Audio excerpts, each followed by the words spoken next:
Hello, अस्सलाम वालेकुम, God bless you. मैं प्रोफेसर शमीम अहमद अपने यूट्यूब चैनल पर आप लोगों से मुखातिब हूँ। आज की बात में मैं बात करूँगा जो मुसलमानों का सोशली और पॉलिटिकल हाल है इस मुल्क के अंदर भी और दुनिया के नक्शे पे देखें तो दुनिया में भी। आप सेकंड लार्जेस्ट कम्युनिटी हैं दुनिया में। 57 कंट्रीज़ हैं जो सो कॉल्ड मुस्लिम कंट्री कहलाते हैं। although there is no country which is you may call as Islamic country, they are simply Muslim countries। दोनों में बहुत बड़ा फर्क है। एनी हाउ, इंडिया के अंदर जो इस वक्त हालात हैं वो सबके सामने है। बीजेपी का एक जो सबसे बड़ा अचीवमेंट है वो ये है कि उसने 15% जो मुस्लिम्स हैं, don't use the word minorities, Muslims, उनका खतरा 85% जो पॉपुलेशन है उसे दिखा करके दहशत में ला दिया। उन्हें टेरराइज कर दिया 85% को कि ये 15% मुस्लिम्स हुकूमत पर भी कब्ज़ा कर लेंगे, आपकी ज़ायदाद पे भी कब्ज़ा कर लेंगे और आपको ख़त्म भी कर देंगे। कभी उनसे बताया जाता है कि ये 20 साल के अंदर मेजॉरिटी हो जाएंगे, कभी उनसे बताया जाता है इसी तरह की बातें हेटेड वाली, सिवाय इसके कुछ बचा नहीं है। एक जो मुसलमान बेसिकली जो पॉलिटिशियन है, सब तो गलत नहीं है, but very few of them are really you can say honest, या जिनका कोई कम्युनिटी से कुछ लेना देना है। Majority of Muslim politicians who are the members of these so-called secular parties, which are not secular, they are doing nothing but दलाली। लोग कहते हैं साहब ये वर्ड ना यूज करिए दलाली का, अरे दलाली का यूज ना करी तो और क्या करिए इनके लिए। चूँकि ये इलेक्शन में लड़ते हैं सिर्फ अपने पर्सनल या फैमिलीज या दोस्तों की प्रमोशन और फायदे के लिए, they have nothing to do with the community, जिसकी एग्जाम्पल मैं बार बार बहुत बार दे चुका हूँ। जैसे नसीम सिद्दीकी साहब बीएसपी में थे और बड़ा भारी भरकम पॉलिटिशियन और पावरफुल आदमी माना जाता था। चूँकि मायावती चाहती थी, Mayawati projected him as the face of Muslims, BSP face of Muslims, जो कि सबसे बड़ा करप्ट, बेईमान और लोगों से, ऑफिसर से पैसा इकट्ठा करना उसका काम था। जैसे वो मायावती की नज़रों से गिरा, नो डाउट जो इत्तलाएँ हैं वो ये है कि पैसे के लेन देन का मामला था, उसे बाहर फेंक दिया। आज उसका कोई नाम लेने वाला नहीं। और जब बाहर निकाला, जो बीएसपी में और मुसलमान थे, क्या किसी की आवाज़ उठी कि इसे क्यों निकाला, इसके साथ जायज़ हुई? नो। चूँकि वो भी सिर्फ अपने मकसद के लिए था और जो है वो भी अपने मकसद के लिए है। They have nothing to do with the community. उसी तरह देखिए, एक बहुत बड़ा नेता जिसे कहा जाता है जहाँ जाता है वहीं पार्टी का फ़ायदा होता है, वो तो गुलाम नबी आज़ाद। वाह वाह, जिसकी कोई फॉलोइंग नहीं थी, जिसे 70 साल तक कांग्रेस ने ढोया और सब कुछ दुनिया की जो हो सकता था उसे दिया। उसकी फॉलोइंग तो आप देख रहे हैं, ज़ीरो, हमेशा ज़ीरो थी। तो उसने जब देखा कि कांग्रेस तो पावर में आने के चांसेस नहीं है, तो उसने मोदी जी से रब्ता किया। और आपको याद है कि उसने एक लेटर लिखा, एक रेबल्स की सबकी मीटिंग जो कांग्रेस में थे नाराज राहुल गांधी से, उन सब की मीटिंग जम्मू में की। उस वक्त काफ़ी लोग जम्मू के भी साथ आ गए ये सोच करके कि शायद इसमें कुछ दमखम है। और जो डिस्क्रेडिटेड लीडर थे, चूँकि इट इज़ ए ट्रेड, उनका जब सामान इधर नहीं बिक रहा है, इधर नहीं काम हो रहा, तो दूसरी तरफ जाते हैं। They have no ideology. जिस वक्त राज्यसभा में, जिस दिन आप सबको याद है उनका टर्म ख़त्म हो रहा था, तो वो भावुक हो गए। मोदी जी के भी आंसू आ गए प्यार में। तो मोदी जी समझते थे कि उसकी वजह से हमें फ़ायदा हो। मोदी जी इसके लिए तैयार नहीं थे कि उन्हें पार्टी मिले, क्योंकि पार्टी में ले करके कोई फ़ायदा नहीं होना, कोई वो वोट नहीं लाएगा। लेकिन ये सोचते थे कि कश्मीर, जम्मू कश्मीर में ये अच्छे खासे मुसलमानों को साथ लेकर के कांग्रेस और नेशनल कॉन्फ्रेंस का नुकसान ज़रूर करेगा, जिसमें उनका जो असेसमेंट था वो गलत निकला। और अब वहाँ इलेक्शन हो रहे हैं। आपने पहले तो कह दिया मैं बीमार हूँ, मैं कंपेन नहीं करूँगा, पार्टिसिपेट नहीं कर पाऊँगा। फिर एक दो जगह अगर निकले भी हैं तो कोई उन्हें सुनने वाला नहीं था। द मोस्ट भ्रष्ट एंड करप्ट अपॉर्चुनिस्ट वो थे मोहतरम हमारे respectable Muslim face of Congress. आज देख रहे हैं उनका क्या हाल है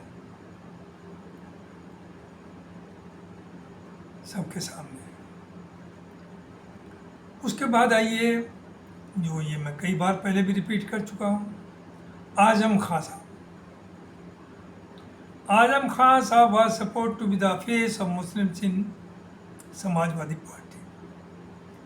एक्चुअली था क्या कि ये मुलायम सिंह जी जो थे वो दिल के बेहद अच्छे आदमी थे। वो अगर किसी ने थोड़ा भी एहसान किया उसे भूलते नहीं थे। अखिलेश उनके बेटे हैं, लेकिन दोनों में ज़मीन आसमान का फर्क है। नेताजी में बड़ी खूबियाँ थी। चूँकि नेताजी इमरजेंसी में बंद रहे, उनके साथ आजम खां भी रहे, तो आजम खां की उनसे दोस्ती हो गई और उन्होंने इन्हें ढोया, ये कही है। आजम खां ने उन्हें खूब ब्लैकमेल किया और बताया कि पूरा मुसलमान उनके साथ है और मुसलमानों के बगैर आप चीफ मिनिस्टर कुछ नहीं कर सकते। और वो जानते हुए भी कि ऐसा नहीं है, तब भी उन्होंने, चूँकि एक ताल्लुक था, उसे निभाया। This what I feel. चूँकि उन्होंने ही जब इन्हें पार्टी से निकाला, मुलायम सिंह जी ने, उस वक्त एक भी एमएलए इनके साथ खड़ा नहीं हुआ जो रिजाइन करता और कहता मैं आजम खां के साथ हूँ। और पूरे यूपी या इंडिया में कहीं भी कोई प्रोटेस्ट नहीं हुआ कि आजम खान साहब को पार्टी से क्यों निकाला गया। वो इसलिए कि वो मुसलमानों के लीडर थे ही नहीं। अगर मुसलमानों के लीडर होते तो लोग आते। वो तो सिर्फ पर्सनल प्रमोशन, यूनिवर्सिटी बनानी थी। आपको याद होगा जब उन्हें पार्टी से निकाला, उन्होंने हर पार्टी को अप्रोच किया, कांग्रेस को भी और उस वक्त बीएसपी को भी, जिससे सबसे बड़ी उनकी दुश्मनी थी, के साथ जो, और ये कहा पब्लिकली मीडिया में भी कि जो मेरी यूनिवर्सिटी को बनवा देगा, रिकॉग्नाइज करा देगा, मैं उसके साथ जाऊँगा। यानी उसका मुद्दा सिर्फ यूनिवर्सिटी था और यूनिवर्सिटी को वो प्रोजेक्ट कर रहे थे कि मुसलमानों की यूनिवर्सिटी, वो मुसलमानों की यूनिवर्सिटी नहीं है, वो आजम खां की यूनिवर्सिटी है। जैसे और भी बहुत से मुस्लिम इदारे हैं, माइनॉरिटी इंस्टीट्यूट, वो पब्लिक के नहीं, वो इंडिविजुअल्स के हैं। चाहे वो लखनऊ की हो, चाहे कोई मेडिकल कॉलेज हो, चाहे जामिया हमदर्द हो। अगर कोई आम मुसलमान के लिए अवेलेबल है पढ़ाई के लिए कम पैसों में, तो वो सिर्फ जामिया और एएमयू है। बाकी सब जो सो कॉल्ड मुस्लिम माइनॉरिटी इंस्टीट्यूट्स हैं वो प्राइवेट लिमिटेड है। वो आजम खान ने किया।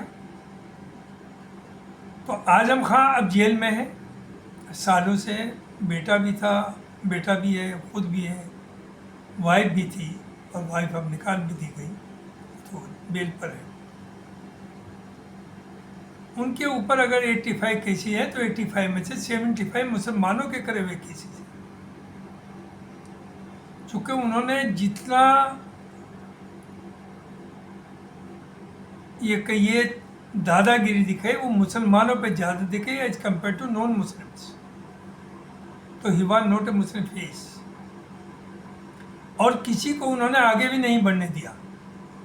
अब आप ये देखिए, जो मुरादाबाद के सिटिंग मेंबर पार्लियामेंट थे, चूँकि आप नाराज़ थे जबकि आप जेल में थे, या उस वक्त शायद जमानत जेल ही में थे, आपने कंडीशन लगाई कि एसटी हसन को टिकट नहीं दिया जाए। चूँकि आप एक्सपेक्ट कर रहे थे कि वो इनके लिए खजाना खोल देते, केस लड़ते, सड़कों पर आते और खुद जेल जाते। तो ये आप सबके सामने है। तो जितने भी सो कॉल्ड सेकुलर पार्टीज के मुस्लिम लीडर्स हैं, दे डोंट रिप्रेजेंट मुस्लिम्स और their interest, and Muslims have become untouchable for all the parties, not only BJP, even for these secular parties। और मुसलमान ये भूल जाए कि अगर बीजेपी हटेगी और इंडिया गठबंधन आएगा तो उनके साथ कोई बहुत बड़ा चेंज आएगा, कोई बहुत बड़ी रियायत होगी। जो टाइम था वो निकल गया, और वो टाइम भी क्या था, 60 साल तक 25,000 कम्युनल राइट्स हुए कांग्रेस रेजिम में, 50 लाख मुसलमान मारे गए। लेकिन हाँ ये था कि आप रो लेते थे, पीट लेते थे, सड़कों पर आ जाते थे, मंत्रियों से मिलते, आपकी बात की सुनवाई भी होती थी, यानी पीटने के बाद मरहम भी रखा जाता था। देखिए कोई कमी तक उस वक्त भी आपके साथ नहीं आई। तो आखिर कब तक चलेगा ये? कब तक आप भटकेंगे इन दलालों के पीछे, मुस्लिम दलालों के पीछे? आपको अपनी लीडरशिप देखिए, मरना तो तब भी और मरना ऐसे भी और वैसे भी। तो वही बात है कि जब मरना ही तो भूखे क्यों मरिए, खा के मरिए। तो आप जो हैं अब डरे ना। और बीजेपी भी जो आपकी दुश्मन है वो इसीलिए है कि वो आपको कंसिडर करती हैं कि आप वोट बैंक है इन सो कॉल्ड सेकुलर पार्टीज का, और आपकी वोट की वजह से वो हारती है,